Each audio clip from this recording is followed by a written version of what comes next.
friends since we were kids. It's not uncommon in this small town, but I wish we could be more. I wish I could touch others without possessing their soul. I would feel safe in Dave's arms.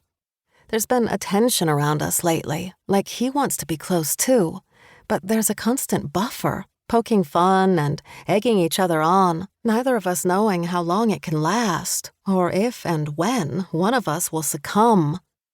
Have you caught the latest rumor? Dave laughs. His dimples can't help but show when he smirks. What are they saying now? A few from Oliver's crew claim to be hearing voices at night. I'm surprised you don't all hear voices at night. What with the hours of sun you get, and only drinking whiskey or beer instead of water most of the time.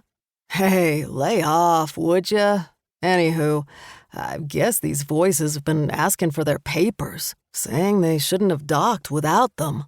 Sounds like they've been out at sea too long. Whatever. Don't believe if you don't want to.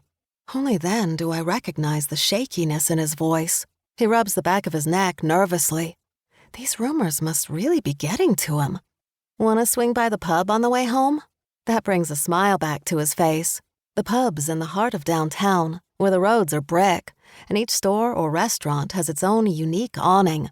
In this small town, it's where neighboring businesses get each other's mail when someone's away, and where people watch out for one another like a family, most of the time.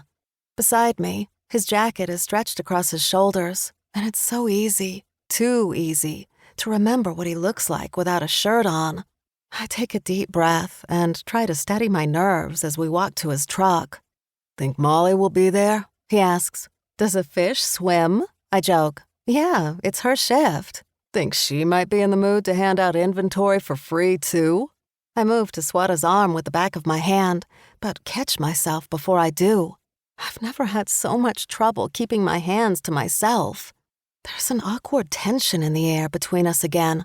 Luckily, we have to step away from each other as I enter the passenger side and he enters the driver's side of his old, rusty pickup. But then we'll be close again. We pass by the lighthouse during our seaside drive. It's on a small island just off the mainland. As kids, we called it Alcatraz.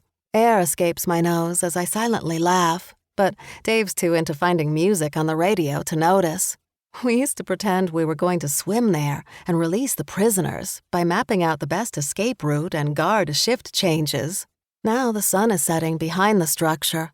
It's white and tall, looking like a space shuttle ready to depart from the Kennedy Space Center in Florida. That was another fun game. I would disappear, and Dave would radio directions as if he were ground control. I look at the lighthouse one last time before it's out of view and notice a shadow in the lantern room. It's almost like someone walking across, but that can't be. The lighthouse hasn't operated in a long time. I lean forward to get a better view through the truck window. The truck comes to an abrupt stop as Dave pulls over to the side of the road. Sea droplets spray in through the window, sprinkling against me, dampening my arm. You saw it too, he proclaims. Saw what, Dave? You can't make fun of Oliver's crew's rumors anymore. I raise my eyebrows and nod. You have to believe the ghost stories now. He points to the lighthouse. Perhaps an animal has finally made its way in there. You're unbelievable, he says while pulling back onto the road. You never believe in anything supernatural. The rest of the drive is devoid of conversation. What would he do if he knew that a supernatural was sitting right next to him?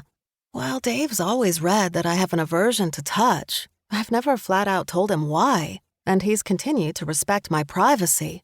Maybe he's a supernatural with an abnormal power to resist temptation. I continue my staring out the window, now free of ghostly disturbances. Docks and the beach pass, but before we make it into town, I catch sight of a group of kids racing their model sailboats.